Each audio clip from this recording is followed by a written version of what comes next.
السلام علیکم ورحمۃ اللہ وبرکاتہ۔ ناظرین گرامی و سامعین کرام،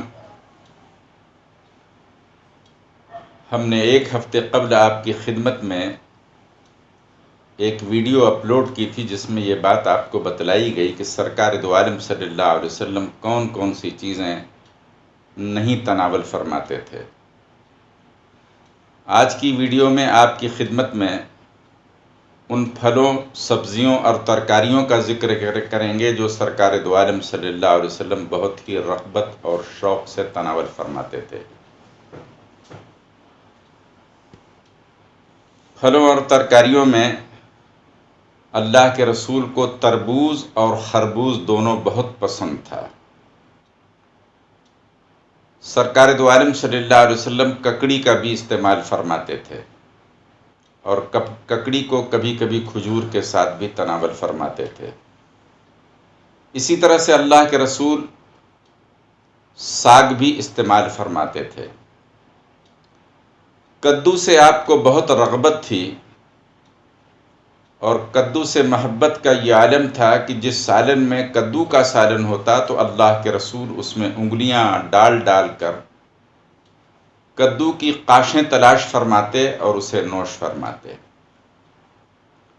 سرکار دو عالم صلی اللہ علیہ وسلم جب کبھی کدو کو گھر لاتے تو اپنے کندھوں پر رکھ کر لاتے، کسی اور سبزی کو سرکار دو عالم صلی اللہ علیہ وسلم نے اپنے مبارک کندھوں پہ نہیں اٹھایا۔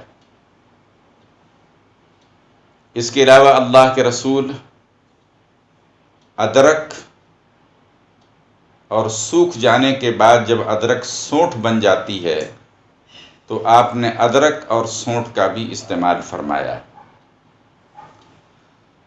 پھلوں میں اللہ کے رسول کو کھجور بہت پسند تھی، خصوصاً عجوا، عنبر، سکری، یہ کھجوریں سرکار دو عالم صلی اللہ علیہ وسلم بڑے رغبت سے استعمال فرماتے تھے۔ اس کے علاوہ بھی مدینہ منورہ میں جتنے اقسام کی کھجوریں پیدا ہوتی تھیں سرکار دو عالم صلی اللہ علیہ وسلم ان سبھی کا استعمال فرماتے تھے۔ کھجور کھانے میں آپ کا معمول یہ رہا کہ کبھی کبھار درختوں سے اتاری ہوئی کھجور جو ادھپکی ہوا کرتی تھیں اللہ کے رسول انہیں بھی بڑے رغبت اور شوق سے تناول فرماتے۔ پھر مکمل پکی ہوئی کھجور بھی استعمال فرماتے، اور کھجور جب بالکل خشک ہو جاتی جسے ہمارے عرف میں خرما یا چھہارا کہتے ہیں، سرکار دو عالم صلی اللہ علیہ وسلم انہیں بھی بڑے رغبت سے استعمال فرماتے تھے۔ اسی طرح سے اللہ کے رسول انگور، تازہ انگور بھی استعمال فرماتے تھے، اور انگور سوکھ جانے کے بعد جب کشمش اور منقے کی شکل اختیار کر لیتا تو اللہ کے رسول اسے بھی استعمال فرماتے تھے۔ کھجور اور انگور کا شربت رسول اکرم صلی اللہ علیہ وسلم کو بہت زیادہ پسند تھا، اور اکثر اور بیشتر اللہ کے رسول کھجور اور انگور کا شربت استعمال فرماتے۔ اس کے بنانے کی ترکیب یہ ہوتی کہ رات میں کسی برتن میں کھجور یا انگور بھگو دیے جاتے، صبح دم سرکار دو عالم صلی اللہ علیہ وسلم اس کا پانی جو بہت میٹھا ہو جاتا تھا اسے تناول فرماتے اور بہت شوق اور رغبت سے استعمال فرماتے۔ اسی طرح سے رسول اکرم صلی اللہ علیہ وسلم نے تازی انجیر اور سوکھی ہوئی انجیر دونوں استعمال فرمائی۔ اللہ کے رسول کو انار بھی بہت مرغوب تھا، اور آپ صلی اللہ علیہ وسلم انار بھی بڑے ذوق اور شوق سے استعمال فرماتے تھے۔ فرمایا کہ انار کے پھل میں ایک دانے کے اندر جنت کا پانی ہوتا ہے، اس کی فضیلت بتلائی تو اللہ کے رسول انار بھی استعمال فرماتے۔ اسی طرح سے سرکار دو عالم صلی اللہ علیہ وسلم نے زیتون کا بھی استعمال فرمایا۔ جہاں آپ نے زیتون کا تیل استعمال فرمایا اور اس کے بڑے فوائد بتلائے ہیں، وہیں آپ صلی اللہ علیہ وسلم نے زیتون کا پھل بھی استعمال فرمایا۔ اسی طرح سے کالی زیری، وہ بھی سرکار دو عالم صلی اللہ علیہ وسلم کے استعمال میں رہی۔ اللہ کے رسول نے کالی زیری کی فضیلت میں یہ بات بیان فرمائی کہ موت کے علاوہ اس میں ہر بیماری کے لیے شفا ہے۔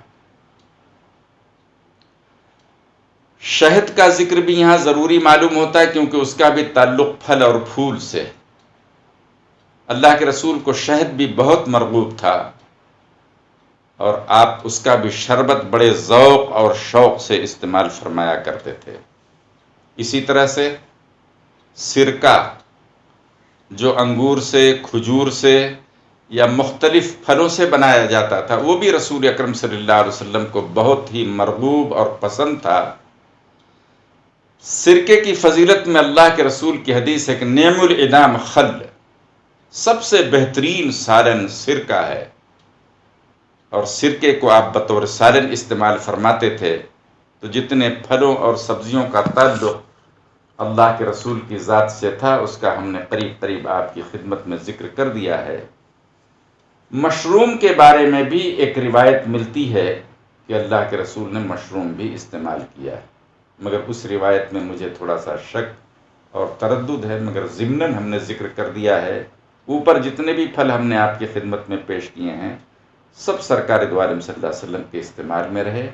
مشروم چونکہ ایک سبزی ہے تو کچھ کتابوں میں اس کا بھی ذکر ہے، مگر اب وہ اس کی سندی حیثیت نہایت مشکوک ہے، مگر چونکہ ایک یہ کھانے پینے کا بیان تھا اس لیے کر دیا۔